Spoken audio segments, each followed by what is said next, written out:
राधे राधे दोस्तों, welcome back to my YouTube channel. जैसा कि आपने थंबनेल पे देख ही लिया होगा, आज की वीडियो में हम डिस्कस करेंगे डीबीएमएस पीवाईक्यू सीरीज का नेक्स्ट टॉपिक, जो कि हमारा रहेगा ट्रांजैक्शन से रिलेटेड। ट्रांजैक्शन का टॉपिक डीबीएमएस में बहुत इंपॉर्टेंट है। हर एक साल 2 से 3 क्वेश्चन हर एक पेपर में देखने को मिलता ही मिलता है इस टॉपिक से रिलेटेड, और ये बहुत ही ईजी है। इसका एक बार कंसेप्ट क्लियर हो जाएगा ना, इसमें कुछ भी नहीं है। और आज की जो वीडियो में है ना, हर एक ऑप्शन की हर एक क्वेश्चन को बहुत ही ज्यादा डिटेल में एक्सप्लेन किया गया है। उसकी एक्सप्लेनेशन भी आपको बहुत अच्छे से देखने मिलेगी। सिर्फ क्वेश्चन ही नहीं होंगे, क्वेश्चंस के साथ सारे के सारे टॉपिक भी क्लियर होंगे, जो जो हमारे क्वेश्चंस में मेंशन होंगे। तो अगर आज हमने 10 क्वेश्चन भी कर लिया है, तो उसके साथ में हमारे 40 टॉपिक कवर हो जाएंगे साथ के साथ। और अगर सिर्फ एक ये वीडियो देखने से पूरी की पूरी ट्रांजैक्शंस के क्वेश्चंस कंप्लीट हो सकते हैं। आपके 100% गारंटी है कि अगर आप फर्स्ट से टू लास्ट तक के वीडियो देखते हैं, तो आपका एक भी क्वेश्चन गलत नहीं होगा ट्रांजैक्शन टॉपिक का, खासकर डीबीएमएस का। इसमें से 2 से 3 क्वेश्चन, 4 भले ही हो सकते हैं, लेकिन 1-2 क्वेश्चन नहीं आएगा। इसका हमेशा 3-4 क्वेश्चन देखने को ही मिलते हैं। कॉन्फ्लिक्ट सीरियलाइजेबल से मैचिंग वाला भी मिलता है हमें, ठीक है। स्टेटमेंट्स भी फाइंड आउट करनी होती है कि ये ट्रू है या फिर फॉल्स है, क्योंकि ये देखने में बहुत कंफ्यूजिंग लगता है, लेकिन अगर एक बार कंसेप्ट क्लियर हो जाता है ना, बहुत ही ईजी है। मेरा फेवरेट टॉपिक है डीबीएमएस के अंदर, और मुझे एक्सप्लेन करने में भी बहुत मजा आता है और इसको सॉल्व करने में भी बहुत मजा आता है। तो इस वाले टॉपिक को आज हम बिल्कुल बेसिक से पढ़ेंगे, कि जैसे किसी को कुछ भी नहीं आता हो, तो उस तरीके से हम लास्ट तक पूरी वीडियो कंप्लीट करेंगे। तो मेरी आप सभी से रिक्वेस्ट है, please like share and subscribe my YouTube channel, जो भी फर्स्ट टाइम मेरी वीडियो को देख रहे हैं। और इस वीडियो को लास्ट तक जरूर देखना, आपके लिए बहुत ज्यादा हेल्पफुल रहेगी। आपको याद आ जाएगा कि हाँ, हमने उस क्वेश्चन को ऐसे सॉल्व किया था उस वीडियो में, तो आपके क्वेश्चन में डायरेक्ट वो क्वेश्चन हो जाएगा। सिर्फ इस वीडियो के अच्छे से नोट्स बना लेना और इसे अच्छे से देख लेना, आपका सारा ट्रांजैक्शन से रिलेटेड पूरा टॉपिक कंप्लीट हो जाएगा डीबीएमएस का। तो आइए हम स्टार्ट करते हैं हमारे फर्स्ट क्वेश्चन से। तो हमारा फर्स्ट क्वेश्चन है मैच द फॉलोइंग। इसमें हमारे पास 4 ऑप्शन गिवन है, ठीक है। तो अब देखो, 4 ऑप्शन से हमारे चारों के चारों टॉपिक कंप्लीट कवर अप हो जाएंगे इसमें। सबसे पहले है कि टाइम आउट ऑर्डरिंग प्रोटोकॉल क्या होता है, ठीक है। इसको हम किससे मैच करेंगे। डेडलॉक प्रिवेंशन क्या होता है डीबीएमएस के अंदर, डेडलॉक डिटेक्शन क्या होता है, और डेडलॉक रिकवरी क्या होती है। तो ये इसके सामने सारे के सारे एल्गोरिथम लिखे हुए हैं कि इन सारी प्रॉब्लम्स को हम किन एल्गोरिथम से दूर करते हैं, ठीक है। इसका तो सबसे पहले है हमारा टाइम आउट ऑर्डरिंग प्रोटोकॉल। तो इसको हम कौन से एल्गोरिथम से यूज करते हैं, इसमें थॉमस राइट रूल है हमारा, उसके अंदर हम time out ordering protocol use करते हैं। वेट डाई स्कीम है, वो हमारा होता है डेडलॉक प्रिवेंशन का। वैसे तो हम इसको सबसे ज्यादा एलिमिनेट करके कर सकते हैं। देखो, मैं जैसे सोल्व करती हूँ क्वेश्चंस को वैसे बताती हूँ। इसमें हर एक में कंफ्यूजन है, वैसे तो उसमें भी है हर एक ऑप्शन में। बट अगर हमें डेडलॉक डिटेक्शन का पता है ना, कि ये वेट फॉर ग्राफ के लिए सोल्व होता है, सी का 1 है, तो वहां से हमारा ऑप्शन आ जाएगा सीधा सीधा, बाकी सबको एलिमिनेट करके ए ऑप्शन निकल जाएगा। कि डेडलॉक डिटेक्शन के लिए हम यूज करते हैं wait for graph, and deadlock recovery के लिए हमारे पास रोल बैक होता है। रिकवरी आर से रोल बैक, ये तो सीधा सीधा वो हो रहा है कि अगर हमने थोड़ी बहुत कीवर्ड्स को हम पिकअप करेंगे ना क्वेश्चंस के अंदर से, तो हम आसानी से एलिमिनेट कर सकते हैं ऑप्शंस को। टाइम आउट ऑर्डरिंग प्रोटोकॉल से T for time out and T for Thomas rule right rule, ठीक है। मैं आपके साथ एक कंसेप्ट के साथ साथ ना, कुछ बच्चों को जैसे ये होता है कि हमें चीजें समझ नहीं आती, तो हम उसको क्रैम कैसे करें, ठीक है। उसकी भी आइडियाज बता रही हूँ, ट्रिक बता रही हूँ कि कैसे, अगर आपको याद नहीं हो रहा है। रिकवरी से roll back, R for recovery, R for roll back. Time out से थॉमस राइट रूल हो जाएगा, ठीक है। डिटेक्शन का सी का हो जाएगा हमारा वेट फॉर ग्राफ, ठीक है। एंड प्रिवेंशन का हो जाएगा वेट एंड डाई स्कीम। तो अब हम इनको डिटेल में पढ़ते हैं कि ये सारी चीजें होती क्या है, ताकि आपको अच्छे से समझ में आ सके। देखो, एक का फर्स्ट है, यही है, ठीक है। तो सबसे पहले आ जाता है Thomas write rule. Thomas write rule हमारा क्या होता है इसमें ना, it provides the guarantee of A serialisability order for the protocol. सबसे पहले तो सीरियलाइजेबिलिटी होती क्या है, ठीक है। सीरियलाइजेबिलिटी मतलब ये होता है कि हमने जो ट्रांजैक्शंस परफॉर्म किए हैं, तो उनका सीक्वेंस क्या है, उनका सीरियल क्या है। लाइक पहले T1 ट्रांजैक्शन है, T2 है, T3 है, वो डिपेंड करता है कि हमने कितने ट्रांजैक्शंस किए हैं। तो उसकी सीरियलाइजेबिलिटी ऑर्डर का जो प्रोटोकॉल हम उसके लिए यूज करते हैं ना, उसकी गारंटी प्रोवाइड करवाता है हमें थॉमस राइट रूल, ठीक है। उसके बाद इसमें हम इसके बिहाफ पे हम टाइम स्टैम्प ऑर्डरिंग एल्गोरिथम से इसका टाइम क्या करते हैं, टाइम स्टैम्प इम्प्रूव करते हैं। जैसे कि हमने कोई भी ट्रांजैक्शन, हमारे पास 2 ट्रांजैक्शन है, एक है ओल्डर वन और एक है यंगर वन। अगर हमारी ओल्डर वन का जो टाइम पीरियड है वो लेस देन है किससे, यंगर वन से, तो हमारी जो ट्रांजेक्शन टी है उसको हम अबॉर्ट कर देंगे या फिर रोल बैक कर देंगे, तो ऑपरेशन को हम क्या कर देंगे, रिजेक्ट कर देंगे। वहीं अगर हमारी यंगर जो हमारी ट्रांजेक्शन है वो लेस देन है ओल्डर वन से, तो उसको वेट करना पड़ेगा, ठीक है, उसको उस टाइम तक वेट करना पड़ेगा जब तक वो अपनी ट्रांजेक्शन क्या ना कर ले, कंप्लीट ना कर ले। तो ये सारी चीजें हमारी आ जाती है थॉमस राइट रूल के अंदर। सारा का सारा टाइम स्टैम्प होल्डिंग एल्गोरिथम है कि हमें कैसे किस चीज को मैनेज करना है, कितना टाइम कौन सी ट्रांजेक्शन लगा रही है, रीड ऑपरेशन के लिए, राइट ऑपरेशन के लिए, पहले वाली ट्रांजेक्शन है या फिर लेटेस्ट वाली है। ओल्डर वाली मतलब जो पहले आई है, यंगर वाली लेटेस्ट अभी रिसेंटली आई है। तो इसमें ये प्रायोरिटाइज करता है टाइम स्टैम्प के बेस पे कि हमें किस ट्रांजेक्शन को प्रायोरिटी देनी है। ये हमारा होता है थॉमस राइट रूल, सीधी सीधी भाषा में। उसके बाद आता है wait and die scheme. Wait and die scheme हमने किसके लिए यूज किया था, डेडलॉक प्रिवेंशन के लिए। तो दी algorithm makes use of timestamps to prevent deadlock from occurring in a multi-user database environment. The concept is that transactions with older timestamps are given priority to access a resource and transactions with newer timestamps are forced to wait. अब इसमें क्या है ना, जैसे हमने operating system में पढ़ा था कि अगर हमने किसी भी शेड्यूलर को या फिर प्रोसेस को, ट्रांजैक्शन को वे प्रायोरिटी वाली क्यू में डाला हुआ है, लेकिन हम प्रायोरिटी के बेस पे अगर हमारे पास सबसे पहले बड़ी बड़ी ट्रांजैक्शंस आ जाएंगी या फिर छोटी भी हैं उनको हम प्रायोरिटी दे रहे हैं, तो सबसे लास्ट में जो ट्रांजैक्शन रह जाएगी हमारी, उसके लिए हमें बहुत ज्यादा लंबे टाइम तक वेट करना पड़ेगा। तो इसके अंदर भी वेट डाई स्कीम के अंदर भी यही होता है कि अगर हमारी पुराने वाली जितनी भी ट्रांजैक्शंस है वो उनका टाइम स्टैम्प जो है, ठीक है, उनको काफी टाइम से वेट करना पड़ रहा है, तो वो उनको ये वाला एल्गोरिथम उनको एक्सेस प्रोवाइड करवाने के लिए रिसोर्सेज का प्रायोरिटी देता है, ठीक है। तो पहले वाली जो लेटेस्ट वाली हमारी ट्रांजैक्शंस होती है उनको फोर्स करता है कि न्यू टाइम स्टैम्प, जो नया टाइम स्टैम्प है ना हमारी ट्रांजैक्शंस का, उनको वेट करने के लिए फोर्स करेगा, और जो पुरानी वाली है उन ट्रांजैक्शंस को प्रायोरिटाइज करके उनको रिसोर्सेज को अलोकेट करवाएगा या फिर एक्सेस दिलवाएगा। वो हमारा होता है वेट एंड डाई स्कीम। तो इससे हमारा डेडलॉक क्या होता है, प्रिवेंट हो जाता है। जो ओल्डर ट्रांजैक्शंस को काफी टाइम से, लंबे टाइम स्टैम्प से क्या हो रहा था, रिसोर्सेज एक्सेस नहीं मिल पा रहे थे, तो ये हमारा आ जाएगा वेट एंड डाई स्कीम। यहाँ से डायरेक्ट क्वेश्चंस आते हैं, कई बार हमें स्टेटमेंट दे देंगे, डेफिनेशन दे देंगे, उसके बाद पूछेंगे कौन सा एल्गोरिथम यूज कर रहे हैं या फिर ये किसकी डेफिनेशन है।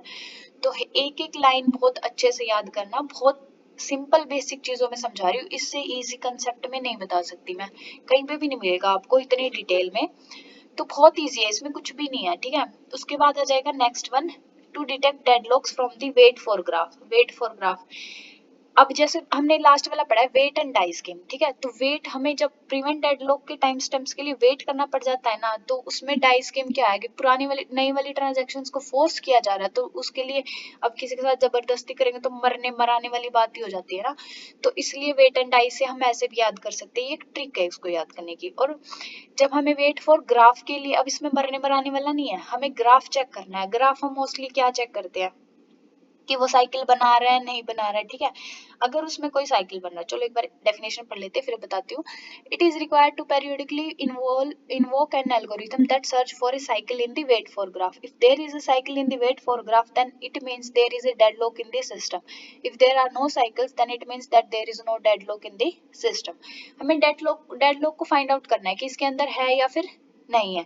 तो इसमें हमें क्या करना, हम साइकिल को चेक करते थे कि अगर कोई, साइकिल का मतलब क्या होता है, कोई भी लूप नहीं होना चाहिए उसके अंदर, ठीक है, किसी भी ट्रांजैक्शन के अंदर, कि ए से बी पे, बी से ए से, एक पॉइंट से जाके वापस उसी पॉइंट पे नहीं आना चाहिए घूम फिर के, वो हमारा क्या होता है, एक साइकिल बन जाता है या फिर लूप बन जाता है। तो अगर कोई भी साइकिल एग्जिस्ट करता है हमारी ट्रांजैक्शंस के बीच में, तो वहां पे हमारा डेडलॉक होगा, ठीक है। लेकिन अगर वहीं पे नहीं करता, कोई भी साइकिल नहीं है, कोई भी लूप नहीं है हमारी ट्रांजैक्शंस के अंदर, तो उस सिस्टम में कोई भी डेडलॉक हमारा नहीं आता। ये हमने डेडलॉक प्रिवेंशन, रिकवरी, डिटेक्शन, ये सारा का सारा ऑपरेटिंग सिस्टम की सीरीज में भी पढ़ा है। तो वो सेम ही कंसेप्ट है, बस ये यहाँ पे ट्रांजैक्शंस के लिए था, ठीक है, वहां पे प्रोसेसेस के लिए था, इतना डिफरेंस और कुछ भी नहीं है इसके अंदर। उसके बाद आ जाता है roll back method. Roll back method होता है कि हमने अभी जो भी ऑपरेशन परफॉर्म किया है उससे पहले वाले पे हम शिफ्ट कर जाते हैं, ताकि हमारे जो डेडलॉक से पहले वाली प्रीवियस वाली स्टेट थी वहां पे डेडलॉक नहीं था, तो हम एक ऑपरेशन हमारा रोल बैक कर ले जाते हैं, प्रीवियस स्टेट में चले जाते हैं, बैक कर लेते हैं उस ट्रांजेक्शन को। Rollback is a method for resolving deadlocks that is commonly used in database system. In this method, the system rollbacks the transaction of the involved process to a previous state where they were not in the deadlock. सिर्फ हम एक step से हमेशा क्या होता है कि हम फॉरवर्ड जाने की ट्राई करते हैं कि हमारी अगर प्रोसेस अच्छे से जा रही है, कंटिन्यूटी बहुत अच्छी है, हमें हमारे हिसाब से रिजल्ट्स मिल रहे हैं, तो आगे हम प्रोसेस करते रहते हैं फॉरवर्ड में। लेकिन अगर हमें कहीं डेडलॉक ऐसे हो गया कि अब हमारा डेडलॉक आ गया, तो हम प्रीवियस स्टेट पे चले जाते हैं जहाँ पे हमारा डेडलॉक नहीं था, ताकि हम कोई और ऑपरेशन परफॉर्म करके देख सके जिससे हमारा डेडलॉक अराइज ना हो, तो वो हमारा आ जाता है रोल बैक मेथड। तो देखो, अभी तक हमने सिर्फ एक ही क्वेश्चन किया है पीवाईक्यूज का, और यहाँ से हमारे 4 डेफिनेशंस कंप्लीट हो गई है, 4 एल्गोरिथम हमने कंप्लीट कर लिए कि इसमें क्या क्या होता है।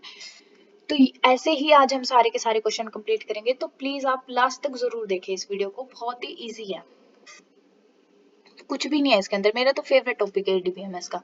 नेक्स्ट क्वेश्चन हमारा आ जाता है, which of the following concurrency protocol ensures both conflict serialisable and freedom from deadlock. इस क्वेश्चन के बाद हम एक टेबल देखेंगे, अगर हमने उस टेबल को लर्न कर लिया ना, तो ऐसा क्वेश्चन कोई भी आ जाए, ठीक है, किसी भी प्रोटोकॉल से रिलेटेड आ जाए, किसी भी टाइप से रिलेटेड आ जाए, हमारा कभी भी गलत नहीं होगा।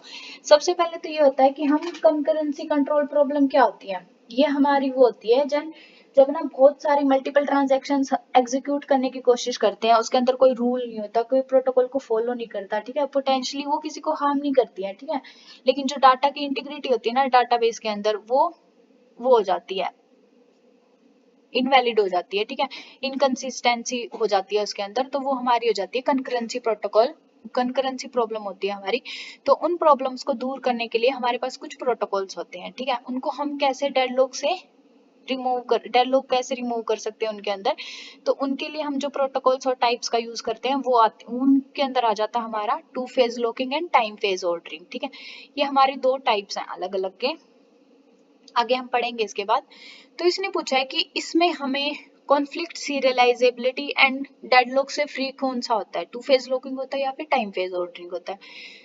तो कॉन्फ्लिक्ट सीरियलाइजेबल क्या होता है ये हम नेक्स्ट क्वेश्चन में पढ़ेंगे, पूरी डिटेल है उसकी, अभी सिर्फ इतना बता देते कि ये कंडीशन दोनों की जिसमें होती है वो हमारा टाइम फेज ऑर्डरिंग होता है, इसका ऑप्शन आएगा ओनली बी, ठीक है।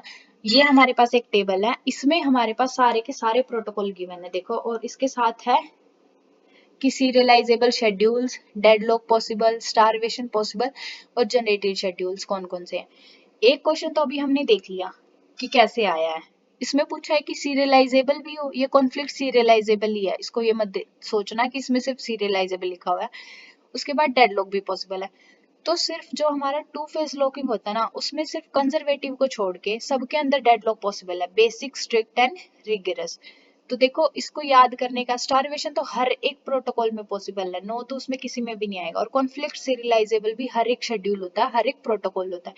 सिर्फ डेडलॉक पॉसिबल होता है 3 कंडीशंस में, 3 प्रोटोकॉल्स में, basic 2PL, 2 phase locking, strict 2 phase locking and rigorous 2 phase locking. तो इन 3 में डेडलॉक पॉसिबल है, और ये क्वेश्चन हमारा यहीं से आया हुआ था, देखो ये रहा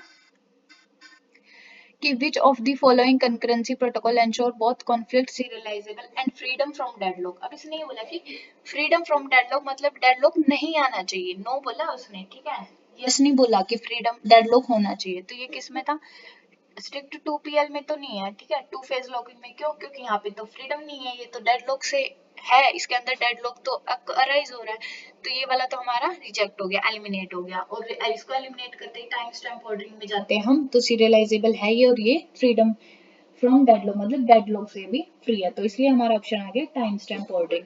तो नेक्स्ट क्वेश्चन आगे करने से पहले हम कुछ बेसिक टर्म्स कर लेते हैं, ताकि हमारे क्वेश्चन इजीली सॉल्व हो जाए और हमें कुछ वर्ड्स के साथ हम गो थ्रू हो जाए, थोड़ी हैबिचुअल हो जाए कि अभी आगे हमें यही सारे वर्ड्स देखने को मिलेंगे डायरेक्ट, उनको समझ लेते हैं क्या होता है। सबसे पहले तो कंकरेंसी कंट्रोल, अभी कंकरेंसी प्रॉब्लम तो मैंने बता दी क्यों होती है, तो अब उसको कंट्रोल कैसे करते हैं, बहुत सारे प्रोटोकॉल्स हैं, उन प्रोटोकॉल्स को समझने से पहले हमारे पास 2 वर्ड्स होती है, 2 डेफिनेशंस होती हैं, ठीक है, कौन कौन सी होती हैं, पेसिमिस्टिक एंड ऑप्टिमिस्टिक। ऑप्टिमिस्टिक हर एक ने सुना होगा कि ऑप्टिमिस्टिक होता है कि मतलब हमें कोई भी प्रॉब्लम, इशू, कोई भी अगर किसी भी प्रॉब्लम को सोल्व करना है, वो अराइज हो चुकी है, तो उसको सोल्व करने के लिए, उससे सॉल्यूशंस फाइंड आउट करते हैं, उस प्रॉब्लम को रिजोल्व करने के लिए जो हमारी प्रोसेस होती है ना, वो हम ऑप्टिमिस्टिक बोलते हैं उसको, कि detect that bad things have happened and resolve the problem.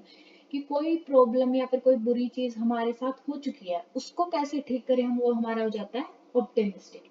और हम पेसिमिस्टिक की बात करें ना, तो ये होता है कि वो उस प्रॉब्लम को होने से पहले ही उसको प्रिवेंट करता है, ठीक है, उसको ढूंढ, ये पहले से ही ऐसे वो करता है, अपना सिस्टम इस तरीके से अरेंज करता है कि उसके अंदर कोई प्रॉब्लम क्रिएट ही ना हो, ठीक है, हमें उसके सॉल्यूशन ढूंढने की जरूरत ही ना पड़े, वो स्टार्टिंग में उसको प्रिवेंट करने की कोशिश करता है।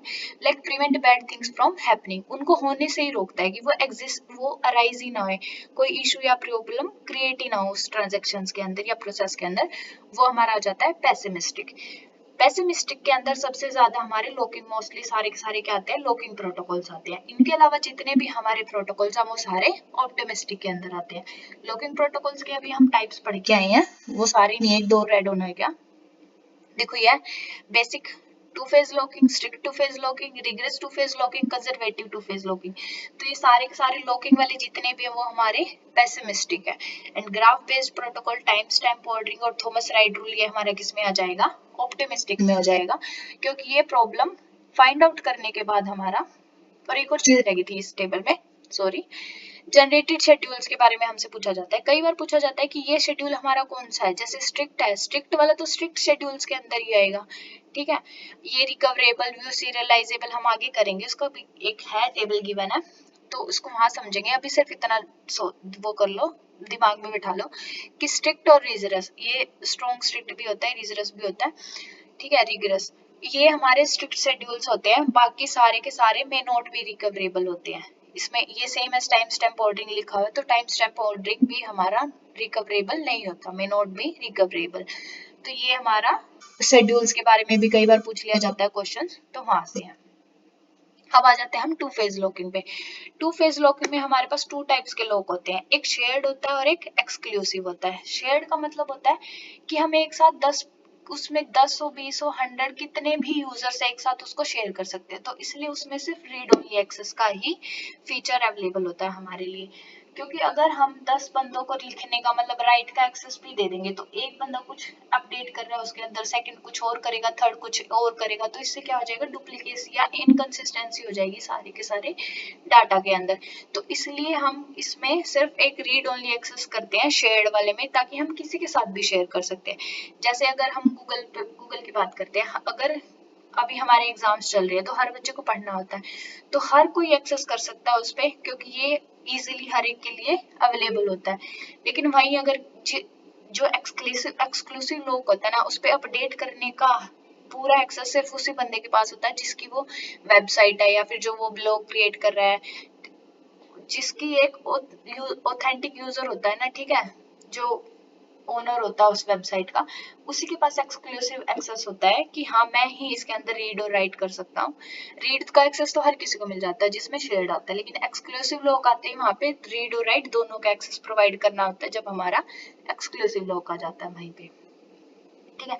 उसके बाद आ जाती है लॉक की कंपेटिबिलिटी। लॉक की कंपेटिबिलिटी भी बहुत मैटर करती है, ठीक है, कि कौन सा फेज है, टू फेज का बेसिक है, स्ट्रिक्ट है, स्ट्रॉन्ग है, रिग्रेस है, कंजर्वेटिव है, तो ये सारी कंपेटिबिलिटी जो भी हम टेबल में पढ़ के आए हैं उससे रिलेटेड बता रहा है कि उसमें डेडलॉक पॉसिबल है या नहीं है। और स्टारवेशन, स्टारवेशन भी हर एक प्रोटोकॉल के अंदर होता है, चाहे वो फिर ऑप्टिमिस्टिक हो या फिर पेसिमिस्टिक हो। Transactions can not acquire locks after they have released A lock. हम किसी भी लॉक को रिलीज करने के बाद ट्रांजेक्शंस को फिर से कमिट वो नहीं कर सकते, ठीक है, कि अगर हमने उस पे कोई लॉक लगा रखा है तब हम उसके अंदर चेंजेस कर सकते हैं, अपडेट कर सकते हैं, लेकिन अगर हमने उस लॉक को रिलीज कर दिया ना, तब हम उसको अपडेट नहीं कर सकते, क्योंकि अगर किसी भी कंज्यूमर ने या फिर किसी भी यूजर ने अभी जो रीड किया है वो दोबारा से कमिट हो जाता है, तो वो ट्रांजेक्शन क्या हो जाएगी हमारी, इनवैलिड हो जाएगी, गलत हो जाएगी, इनकरेक्ट हो जाएगी। तो इसलिए जब लॉक लगाता है तभी उसके अंदर क्या किया जाता है, अपडेशन और मॉडिफिकेशन किया जाता है ट्रांजेक्शंस के अंदर। Divides transaction into growing and shrinking phase. To phase locking में हमेशा दो फेज होते हैं हमारे, एक तो ग्रोइंग वाला और एक श्रिंकिंग। जैसे जैसे हम ग्रो करते हैं, मतलब फॉरवर्ड जाते हैं, अपर वाली साइड जाते हैं, तो वो हमारा हो जाता है ग्रोइंग फेज, ठीक है। उसके बाद आ जाता है हमारा श्रिंकिंग फेज। तो श्रिंकिंग फेज में हम क्या करते हैं, लॉक खोलना शुरू कर देते हैं। पहले हम लगाते हैं, जब हमें अपडेट करना होता है, एक लॉक लगाया, 2 लगाए, 3 लगाए, ठीक है, फिर एक पीक पॉइंट आता है हमारा, ठीक है, लॉक पॉइंट आ जाता है जहां से फिर हम उन लॉक को रिलीज करना स्टार्ट कर देते हैं कि एक लॉक खुल गया, हमने सेकंड वाले को रिलीज कर दिया, तो वो हमारा आ जाता है श्रिंकिंग फेज। और फिर उसके बाद 2 फेज में हमारा कॉन्फ्लिक्ट सीरियलाइजेबल को इंश्योर करता है। कॉन्फ्लिक्ट सीरियलाइजेबल होता है कि हम ट्रांजैक्शंस के अंदर कॉन्फ्लिक्ट पेयर्स को फाइंड आउट करते हैं और उसमें ये चेक करते हैं। कॉन्फ्लिक्ट सीरियलाइजेबल फाइंड आउट करने के लिए हमारे पास 3 मेथड होते हैं। क्या क्या? रीड राइट, लिख ही देती हूँ मैं ताकि याद रहे आपको, क्योंकि अभी हमें क्वेश्चंस में भी करना है। तो इसके होते हैं 3 मेथड होते हैं इसको फाइंड आउट करने के लिए। और कौन कौन से हैं वो? ये होता है रीड,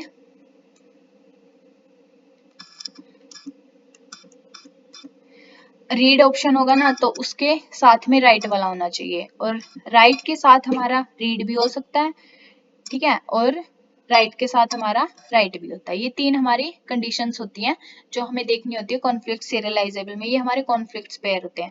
अगर हमें रीड की ट्रांजैक्शन मिल रही है कहीं पे भी, तो हमें दूसरी ट्रांजैक्शंस में चेक करना है, सेम वेरिएबल के लिए हमें राइट कंडीशन भी मिलनी चाहिए।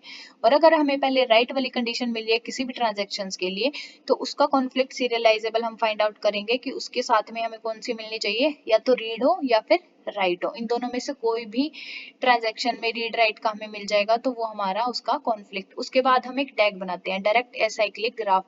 अगर वो साइक्लिक है तो हमारा कॉन्फ्लिक्ट सीरियलाइजेबल नहीं होगा, लेकिन अगर वो साइकिल नहीं है, उसमें कोई भी साइकिल नहीं है, कोई भी लूप नहीं है, तो वो हमारा हो जाएगा कॉन्फ्लिक्ट सीरियलाइजेबल। तो ये चीज भी हम क्वेश्चंस में आगे सॉल्व करेंगे। अभी फिलहाल इतना याद रखना कि इसको कॉन्फ्लिक्ट सीरियलाइजेबल पेयर को हम फाइंड आउट करने के लिए हमारे पास 3 कंडीशंस होती हैं। कौन कौन सी फॉलो करते हैं? रीड और write, write write read and write. ठीक है, ये 3 चीजें होती हैं। Cascading roll backs are possible, तो ये भी हमारा उसके अंदर पॉसिबल होता है। और डेड लॉक्स तो अभी हम पढ़ के आए हैं कि 2 फेज लॉकिंग में हर एक के अंदर क्या होता है, हमारा डेड लॉक होता है।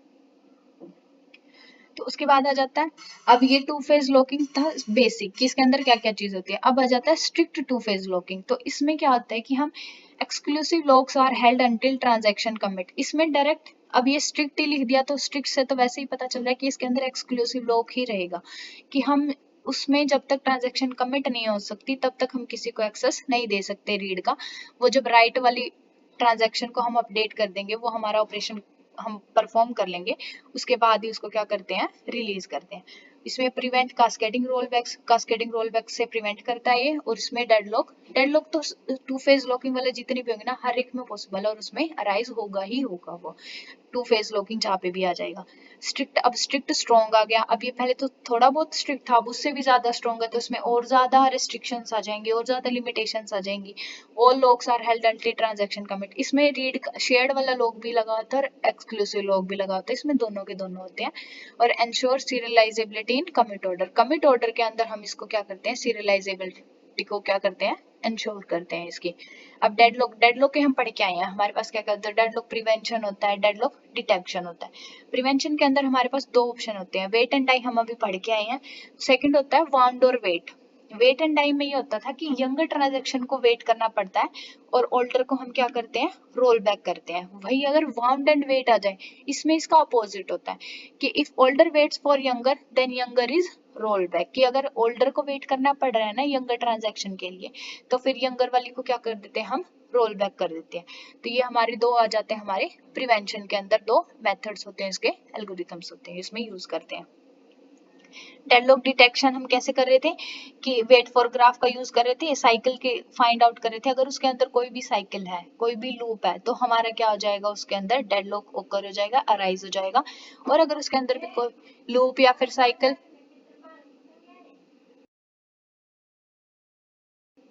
और अगर इसके अंदर कोई भी साइकिल या फिर लूप नहीं है तो हमारा डेडलॉक नहीं होगा इसके अंदर। और ये बहुत ही ज्यादा एक्सपेंसिव भी होता है, ठीक है, एंड इसमें टाइम आउट भी होता है, ये इसके कैरेक्टरिस्टिक्स होते हैं। तो ये था हमारा सारा का सारा लॉग से रिलेटेड जितने भी थे। अब आगे हमें सारे के सारे क्वेश्चंस है ना इन्हीं से रिलेटेड मिलेंगे, तो इसलिए एक बेसिक से इंट्रोडक्शन की है सारी ओवरऑल की।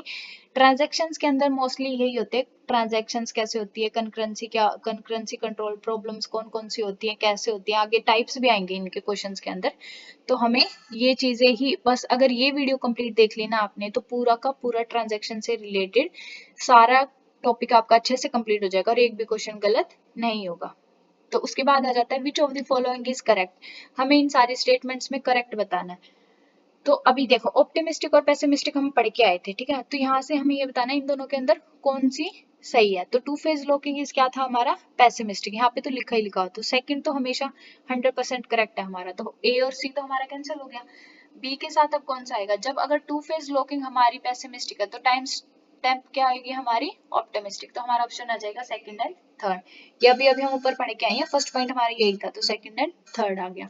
उसके बाद इन्होंने और भी इसके पार्ट्स बता रखे हैं कि कंकरेंसी कंट्रोल टेक्निक्स के अंदर हमारे ट्रांजैक्शन सिस्टम में डिस्ट्रीब्यूटेड में कौन कौन से आगे टेक्निक्स होती हैं।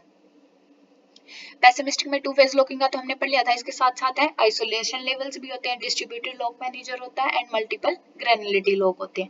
ये जितने भी लॉक से रिलेटेड सारा का सारा आएगा वो पेसिमिस्टिक में आएगा। ऑप्टिमिस्टिक में time stamp based, MVCC, snapshot isolation और सीआरडीटीएस, ये सारे हमारे आ जाएंगे ऑप्टिमिस्टिक में। तो उसके बाद आ जाता है एक छोटा सा डिफरेंस दे रखा है इनका, इसको थोड़ा बड़ा कर लेते हैं ताकि अच्छे से दिख जाए, pessimistic approach and optimistic approach. तो अभी हम पढ़ के आए थे, पेसिमिस्टिक में हमारा क्या होता है कि it looks record so that selected record for update will not be change main time by another use. अब लॉक लगा हुआ तो कोई दूसरा यूजर इसको चेंज नहीं कर सकता। ऑप्टिमिस्टिक अप्रोच में कोई लॉक नहीं होता तो इसको it ensure that record was not changed in time between select and submit operation। इसमें सिर्फ जब तक select और submit operation हो रहा है ना तब तक उसके अंदर कोई changes नहीं होते, उसके आगे पीछे हम इसमें changes कर सकते हैं। तो इसकी जो transactions होती हैं वो बहुत ही ज्यादा large होती हैं, conflict between transactions pessimistic approach में, और इसमें जो optimistic में है as compared to pessimistic क्या होती है, लेस होती है। तो synchronization of transaction is conducted in the stage phase of life cycle of execution of a transaction, sorry start phase, starting वाले फेज में जो भी ट्रांजैक्शंस में हमारी एग्जीक्यूशन होती है लाइफ साइकिल की, वो किस में होती है, पेसिमिस्टिक में होती है। ऑप्टिमिस्टिक में हमारी क्या होती है, लेटर फेज में, मतलब लास्ट वाले में, बाद में होती है सारी की सारी ऑप्टिमिस्टिक में। ये हमारा प्रिवेंट करने के लिए होता है और ये हमारा सॉल्यूशन फाइंड आउट करने के लिए होता है। इसकी डिजाइन और बिल्कुल सिंपल होती है, प्रोग्रामिंग के अंदर ये बहुत ज्यादा कॉम्प्लेक्स होता है ऑप्टिमिस्टिक, क्योंकि हमें डेडलॉक के रिस्क को मैनेज करना पड़ता है। इसके अंदर डेडलॉक डिटेक्शन और प्रिवेंशन सारा कुछ आ जाता है ऑप्टिमिस्टिक के अंदर, तो इसलिए क्या होता है, ये कॉम्प्लेक्स होता है। It has a higher storage cost, इसको स्टोर करने की कॉस्ट क्या होती है, हायर होती है पेसिमिस्टिक को, और ऑप्टिमिस्टिक वालों की as compare to pessimistic approach के कम होती है, लोअर होती है। इसकी लो डिग्री ऑफ कंकरेंसी और इसमें हाई डिग्री ऑफ कंकरेंसी है। And the approach is found to use where there are more transaction conflicts, जहाँ पे ट्रांजैक्शंस में ज्यादा कॉन्फ्लिक्ट्स होते हैं वहां पे हम इस अप्रोच को यूज करते हैं या फिर जरूरत फील करते हैं उसको यूज करने की। और इसमें कहा है जब फ्यूअर बहुत ही कम ट्रांजैक्शन कॉन्फ्लिक्ट्स होते हैं ना, वेरी रेयर होते हैं, वहां पे हम ऑप्टिमिस्टिक अप्रोच यूज करते हैं। उसके बाद है एक वो है फ्लो है ट्रांजैक्शंस का, दोनों के अंदर मोस्ट इंपोर्टेंट है, हाईलाइट कर देती हूँ मैं इनको, क्योंकि आजकल ना लेटेस्ट पैटर्न में सारे के सारे सीक्वेंस आते हैं यूजीसी नेट के अंदर, तो इनका सीक्वेंस पूछ लिया जाए कोई बड़ी बात नहीं है, तो इसको बहुत अच्छे से याद करके जाना। मैंने हाईलाइट किया है, अगर हमसे पेसिमिस्टिक अप्रोच पूछी जाए तो उसके फेजेस का जो फ्लो होता है ना, उसमें सबसे पहले हम वैलिडेट कर देते हैं, फिर उसको रीड करते हैं, देन कंप्यूट करते हैं, सबसे लास्ट में क्या करते हैं, राइट करते हैं। वहीं अगर ऑप्टिमिस्टिक की बात करें, क्योंकि इसको वैलिडेट इसलिए करना पड़ता है क्योंकि ये पहले से प्रिवेंट करता है कि कोई चीज ऐसी प्रॉब्लम में या फिर इशू अराइज ही ना हो हमारी ट्रांजैक्शन में कि हमें उसके लिए बाद में सोल्व करना पड़े या सोल्यूशन ढूंढना पड़े, तो इसलिए हम इसको सबसे पहले वैलिडेट, उसको वैलिडेशन लगा देते हैं उसके अंदर, फिर उसको रीड करते हैं, फिर कंप्यूट करते हैं और उसके बाद उसको राइट करते हैं। वहीं अगर ऑप्टिमिस्टिक की करें तो सबसे पहले वो उसको रीड करता है, फिर कंप्यूट करेगा, कंप्यूट करने के बाद वैलिडेट करता है। यहाँ पे फर्स्ट 3 में है और राइट सबसे लास्ट में आता है ऑप्शन। तो अगर कई बार सिर्फ इतने से भी हो जाता है कि हमें फर्स्ट और लास्ट भी पता है ना कि वैलिडेट और राइट, वैलिडेट से स्टार्ट होगा पेसिमिस्टिक और रीड से स्टार्ट होगा ऑप्टिमिस्टिक, ठीक है। तो ये बात याद रखना अच्छे से, ये बहुत इंपॉर्टेंट है, क्वेश्चन आ सकता है इसके ऊपर, मिस्टेक ना हो इसमें। And it helps in protecting the system from the concurrency conflict. Pessimistic में ये सिस्टम को प्रोटेक्ट करता है और इसमें कॉन्फ्लिक्ट को होने के बाद ये सॉल्यूशन फाइंड आउट करता है। ये स्मॉल डाटाबेस के लिए, जैसे छोटे रिकॉर्ड्स के लिए, टेबल्स के लिए पेसिमिस्टिक अप्रोच यूज होती है। वहीं अगर लार्ज डाटाबेस है, बहुत ज्यादा रिकॉर्ड्स है, सारा कुछ है, तो उसके लिए हम ऑप्टिमिस्टिक अप्रोच का यूज करते हैं। तो ये था हमारा एक छोटा सा डिफरेंस पेसिमिस्टिक और ऑप्टिमिस्टिक अप्रोच के बीच में। तो ये क्वेश्चन आ सकता है, इसको याद रखना ध्यान से। उसके बाद है नेक्स्ट क्वेश्चन हमारा, dash rules used to limit the volume of log information that has to be handled and processed in the event of system failure or involving the loss of volatile information। तो इसमें आएगा हमारा check pointing. Check pointing rule को हम use करते हैं जब भी हमारी volume limit limit the value of log information has to be handled। जब सिस्टम फेलियर में कोई भी हमारी इंफॉर्मेशन को वॉयलेट करता है, लॉस हो जाता है, कुछ भी हो जाता है, तो हम चेक पॉइंटिंग यूज करते हैं उसके अंदर। उसके बाद चेक पॉइंटिंग एक ऐसी टेक्निक है, ठीक है, जिसमें हम कंप्यूटिंग के अंदर add to fault tolerance set कर देते हैं और इसमें हमें एक स्नैपशॉट मिल जाता है सेविंग का, एप्लीकेशन स्टेट का, so that it can restart from that point. कि जैसे ही हमारी कोई भी प्रोसेस कहीं पे फेल हो चुकी है, खत्म हो चुकी है या फिर स्टॉप हो जाती है, तो वहीं जिस पॉइंट पे वो खत्म हुई थी ना, वहीं से वो रीस्टार्ट हो सके, वो टेक्निक हमारी होती है चेक पॉइंट। तो इसलिए जब भी हमारी कोई भी इंफॉर्मेशन कहीं से लॉस होती है, तो वो उसी पॉइंट से स्टार्ट हो सके, वहां पे हम चेक पॉइंट लगा देते हैं। उसके बाद आ जाता है हमारा राइट अहेड लॉगिंग, जो इसमें ऑप्शन में लिखा हुआ था। तो वो हमारा क्या होता है, ये हमारी एक ऐसी टेक्निक है जिसमें हमें एटोमिसिटी और ड्यूरेबिलिटी दोनों को प्रोवाइड करती है। एसिड प्रॉपर्टीज के दो ऑप्शंस होते हैं इसके अंदर। एटोमिसिटी है कि जिसमें एंटायर ट्रांजैक्शंस को हम क्या कर सकते हैं, कंप्लीटली एग्जीक्यूट करवा सकते हैं, वो हमारी एटोमिसिटी होती है। एक ही बारी में, सिर्फ एक ही बारी में सारी एंटायर ट्रांजैक्शंस को हम प्रोसेस कर सकते हैं, वो हमारी एटोमिसिटी होती है। ड्यूरेबिलिटी होती है कि उसकी ड्यूरेबल कितना है, वो हमारी ड्यूरेबिलिटी में आ जाता है डाटाबेस सिस्टम के। जब इन दोनों उसको टेक्निक्स को यूज करते हैं हम, तो वो हमारी आ जाती है राइट अहेड लॉगिंग। तो all modifications are written to a log before they are applied, usually both redo and undo information is stored in the log. इसके अंदर दो हम इंफॉर्मेशन को स्टोर कर लेते हैं, रीडो एंड अंडो, पहले वाली या फिर बाद वाली। मतलब अगर हमसे कोई गलती होगी तो हम उसको अंडो कर देते हैं, और अगर हमें रीडो करना, मतलब हमें बाद में कोई वो प्रोसेस करनी है या फिर करवानी है, तो हम रीडो ऑप्शन का यूज करते हैं। Ctrl+Z और Ctrl+V इसकी शॉर्ट फॉर्म होती है, शॉर्टकट। आई होप अगर मैं गलत ना हो तो, अगर आपको पता तो आप भी जरूर कमेंट सेक्शन में मेंशन करना क्या होती है। उसके बाद आ जाता है हमारा लास्ट नेक्स्ट वाला time stamp Thomas write rule, जो हम पहले भी पढ़ के आए थे। तो इसमें हम क्या करते हैं, टाइम बेस्ड कंकरेंसी कंट्रोल का यूज करते हैं, प्रोटोकॉल का एल्गोरिथम को यूज करके हम उनके ट्रांजैक्शंस को फाइंड आउट करते हैं। यही था, लॉग बफर हो गया, write ahead, check pointing, Thomas write rule हो गया हमारा। लॉग बफर क्या होता है कि एक मेमोरी का स्ट्रक्चर होता है कंटीजियस वाला, ताकि हम मेमोरी ट्रांजैक्शंस को लॉग्स पर डाटाबेस के उसमें स्टोर कर सके। वो सारा हमारा लॉग बफर के अंदर आ जाता है। बफरिंग से ही पता चल जाता है कि उसके अंदर पहले से डाटा क्या हो रहा है, छोटा छोटा मेमोरी स्ट्रक्चर्स के अंदर स्टोर हो रहा है। अब ये डाटाबेस के अंदर आ जाता है, तो इसलिए लॉग बफर बोलते हैं इसको। आई होप आप सभी को मजा आ रहा होगा पढ़ के। तो प्लीज वीडियो को लाइक, शेयर और सब्सक्राइब जरूर करें। लेटेस्ट कंटेंट, यूजीसी नेट से रिलेटेड सारा का सारा कंटेंट आपको ऐसे ही फर्दर प्रोवाइड करवाती रहूंगी मैं एग्जाम से पहले।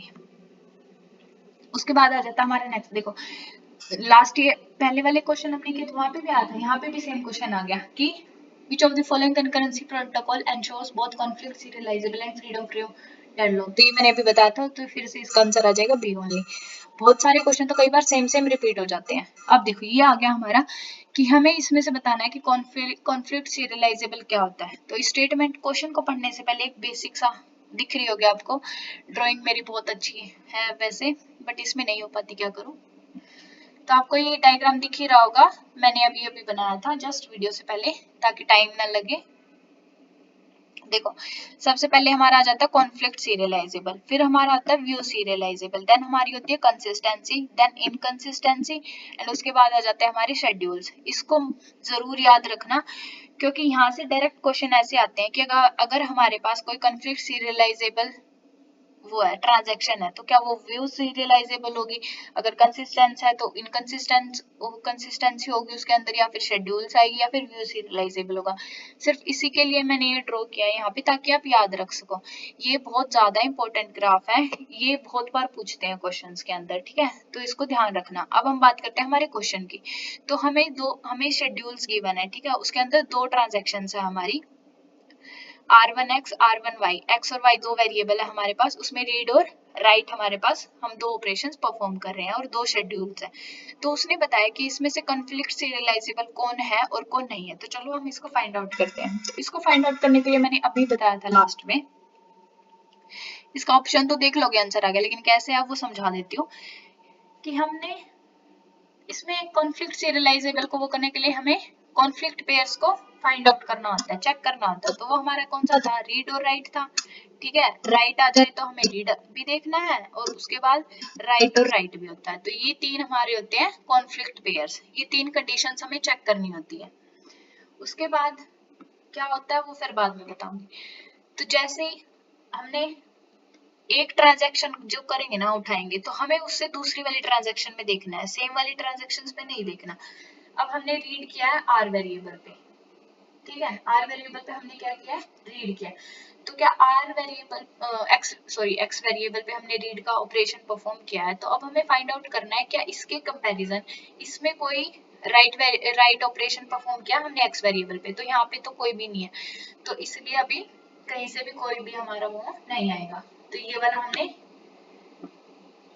हम किसी भी ट्रांजैक्शन पे नहीं जा रहे हैं इससे, तो ये हमने चेक कर लिया। अब है वाई वेरिएबल पे रीड किया हमने, तो रीड से हमें क्या चेक करना है? राइट वाला कॉन्फ्लिक्ट पेयर किसके साथ बनेगा? राइट का। तो राइट पे वाई वेरिएबल पे राइट, हाँ ये मिल गया, देखो इसका यहाँ पे। तो अब देखो हम किस पे ढूंढ रहे थे? T1 पे। तो अब ये हम प्रेजेंट कहाँ पे है? T1 पे। हमें मिला कहाँ पे है? T2 पे। तो हम T1 से किस पे आ जाएंगे? T2 पे आ जाएंगे। ये है एरो बन गया हमारा T2। और ये डी डैग होता है, डायरेक्ट एसाइक्लिक ग्राफ, तो इसलिए हमें डायरेक्शंस भी देनी पड़ती है कि हम T1 से T2 पे जा रहे हैं, इसलिए हमने एरो लगा दिया इस वाली साइड। उसके बाद हमारा आ जाता है, अब ये वाला भी हमने चेक कर लिया, ठीक है। अब हम जाएंगे सेकंड में। ये हमें सीरियल वे में ही, मतलब जिस टाइम स्टैम्प पे जो ट्रांजैक्शन आए ना उसी ऑर्डर में हमें इनको चेक करना पड़ता है। अब आ गया आर एक्स, मतलब हमने एक्स वेरिएबल पे क्या किया है? रीड किया। अब हमें देखना है कि राइट है एक्स वेरिएबल पे, हाँ है, ये रहा T1 में। हमें अपोजिट ट्रांजैक्शन के अंदर चेक करने होते हैं कि इसका ऑपरेशन हमने परफॉर्म किया है या फिर नहीं किया। तो अब हम किस पे थे? T2 पे थे। हम किस पे जा रहे हैं? T1 पे। तो T2 से T1 पे अब हम क्या करेंगे? मूव करेंगे। तो अब डायरेक्टेड है, तो इसलिए हमने क्या लगा दिया? इसका एरो लगा दिया। तो अब आपको समझ आ गया होगा। मैं इसको एक बार इरेज कर देती हूँ, ठीक है, ये हो गया। अब इसके नाम में ही है जैसे कि हमें ये पता करना है ये डायरेक्टेड एसाइक्लिक ग्राफ है या फिर नहीं है। तो इसका मतलब क्या होता है कि अगर हम किसी भी पॉइंट से स्टार्ट कर रहे हैं, ये हमारे एजेस होते हैं, ये हमारे वर्टिसेस होते हैं T1 और T2, और जो हम ये एरो दिखा रहे हैं कि हम मूव कर रहे हैं, ये हमारी एजेस होती हैं कि इनके थ्रू हम एक दूसरे पॉइंट पे मूव कर रहे हैं। तो अगर हम एक पॉइंट से स्टार्ट करके दोबारा उसी पॉइंट पे आ रहे हैं घूम के, तो वो हमारा हो जाता है साइक्लिक, ठीक है। उसके अंदर हमारा साइक्लिक बन रहा है, एक लूप बन रहा है। तो अगर कोई भी लूप बन रहा है तो वो हमारा कभी भी कॉन्फ्लिक्ट सीरियलाइजेबल नहीं होगा। इसके अंदर कोई भी, अगर हम इन पेयर्स को फाइंड आउट करते हैं तो इस ग्राफ में हमारा साइक्लिक ग्राफ नहीं बनना चाहिए। तो अगर हमारा साइक्लिक ग्राफ बन रहा है तो वो हमारा नॉन कॉन्फ्लिक्ट सीरियलाइजेबल होगा, नॉट कॉन्फ्लिक्ट सीरियलाइजेबल होगा। लेकिन अगर ग्राफ नहीं बन रहा है, कोई भी लूप या फिर साइक्लिक नहीं बन रहा है उसके ग्राफ के अंदर, तो हमारा क्या हो जाएगी वो स्टेटमेंट? कॉन्फ्लिक्ट सीरियलाइजेबल होगी। तो अब इसके अंदर देखो सेकंड पार्ट भी करवा देती हूँ, आगे बहुत क्वेश्चन है इससे रिलेटेड। आर एक्स को चेक करेंगे, ठीक है। एक्स वेरिएबल पे हमने क्या कर दिया? रीड ऑपरेशन परफॉर्म किया। तो इसका राइट ऑपरेशन है कहीं पे? T1 से T2 नहीं, कुछ भी नहीं है। देखो रीड फिर से x को कर रहा है, रीड y को कर रहा है, और फिर राइट किसको कर रहा है? y को कर रहा है। तो ये हमने क्रॉस चेक कर लिया, इससे कोई नहीं जा रहा ग्राफ हमारा, मतलब कोई भी एज नहीं मूव कर रहे हम, एक ही जगह। अब यहाँ पे है read of x, read of x के कौन सा पेयर हमें ढूंढना है? Write of x। तो ये आ गया राइट ऑफ x। तो इसलिए हम किस पे थे अभी? T2 पे थे। कहाँ पे मूव किया? हमें कहाँ मिला है? T1 पे। तो इसलिए इसका T1 की तरफ क्या हो गया? हमने डायरेक्ट कर दिया, डायरेक्टेड एसाइक्लिक ग्राफ। अब देखो हम इसमें सिर्फ एक ही साइड जा रहे हैं, दूसरी साइड नहीं जा रहे, बाकी हम चेक करने की जरूरत ही नहीं है। देखो ये वाला कर लिया, आर वाई है, रीड है, इसमें राइट मिल रहा है, कहीं भी नहीं है। अब राइट ऑफ वाई है, ठीक है, ये एक बार और समझ लो, राइट ऑफ वाई है, तो अब देखो राइट आ गया हमारा, राइट के लिए हमें रीड और राइट दोनों ही चेक करने हैं, तो राइट के लिए रीड ऑफ वाई है, write of Y and read of Y, तो ये मिल गया यहाँ पे। लेकिन ये किस पे जा रहा है, T2 से फिर से T1 पे जा रहा है, तो इसको ओवरराइट करने की जरूरत नहीं है। अगर एक बार हमने उसको डिफाइन कर दिया ना, एक बार उसको दिखा दिया हमने, तो हम एक ही बार में उसको शो कर रहे हैं, तो इसका मतलब वो है एट प्रेजेंट है। अब उसमें 2 ऑपरेशन मिले, 3 मिले, 4 मिले, 5 मिले, कोई फर्क नहीं पड़ता। तो इसलिए ये हमारा हो जाएगा नो लूप है इसके अंदर, ना ही कोई भी साइक्लिक बन रहा है इसमें ग्राफ के अंदर, तो ये हमारा हो जाएगा कॉन्फ्लिक्ट सीरियलाइजेबल। तो S2 शेड्यूल हमारा कॉन्फ्लिक्ट सीरियलाइजेबल है और S1 कॉन्फ्लिक्ट सीरियलाइजेबल नहीं है हमारा, ठीक है। आई होप आपको समझ में आया होगा, बहुत इजी है ये, और इससे रिलेटेड बहुत सारे क्वेश्चन है, हर बार एक क्वेश्चन जरूर मिलता है हमें शेड्यूल्स और ट्रांजैक्शन से रिलेटेड। अगर बाय चांस ऐसे बोलते 3 ट्रांजैक्शन है, 4 ट्रांजैक्शन है, तो यहाँ पे T1 T2 T3 लिख लेना, 4 बोल दे तो T4 भी आ जाएगा। तो वैसे वैसे हम इसमें रीड और राइट, बस ये ध्यान रखना है कि रीड के साथ राइट वाला ऑपरेशन होना चाहिए और वेरिएबल सेम होना चाहिए। जैसे रीड ऑफ एक्स है तो राइट ऑफ एक्स ही होना चाहिए, राइट ऑफ वाई है तो रीड ऑफ वाई ही होना चाहिए, एक्स वेरिएबल पे नहीं होना चाहिए। तो ये हमारा हो जाएगा कॉन्फ्लिक्ट सीरियलाइजेबल S2 और नॉन कॉन्फ्लिक्ट S1। तो आज का हमारा लास्ट क्वेश्चन रहेगा ये वाला, उसके बाद हम बाकी क्वेश्चंस नेक्स्ट वीडियो में करेंगे। Suppose a database schedule S involves transaction T1, T2 up to Tn. To consider the precedence graph of S with vertices representing the transactions and edges representing the conflicts. If S is serializable, which one of the following orderings of the vertices of the precedence graph is guaranteed to yield a serial schedule? तो इसमें बोला है कि हमारे पास बहुत सारी transactions है, तो इसने बोला है कि इसमें जो हमारी एजेस है ना रिप्रेजेंट कर रही है, एस हमारा सीरियलाइजेबल है, मतलब शेड्यूल हमारा क्या है, सीरियलाइजेबल है। कॉन्फ्लिक्ट सीरियलाइजेबल मतलब इसमें कोई भी साइकिल या फिर कोई भी लूप नहीं बन रहा। तो इसमें से हमें बताना है कि वर्टिसेस जो इसकी है वो कौन सा ऑर्डर फॉलो करेंगे प्रेसिडेंस ग्राफ में, कि वो सीरियल शेड्यूल ही होगा, ठीक है। हाँ यही बोला उसने।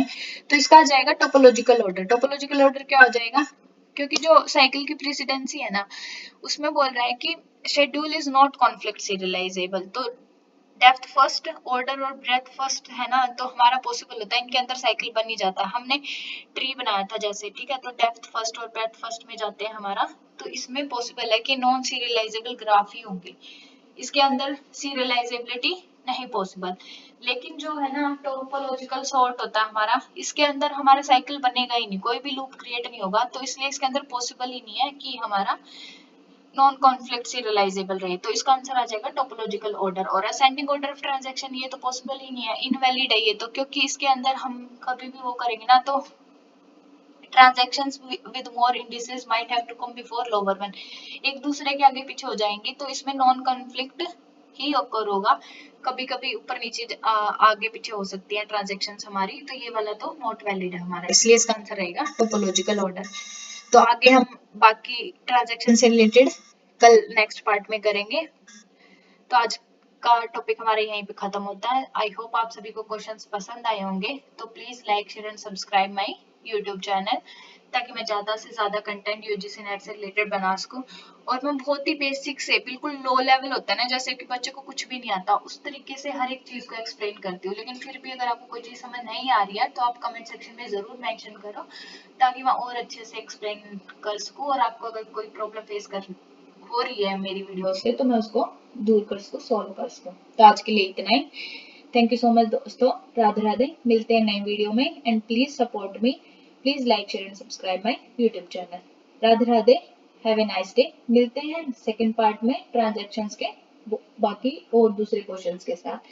आई होप आपको मेरी वीडियो पसंद आई होगी, तो इसे लाइक और शेयर जरूर करना। राधे राधे।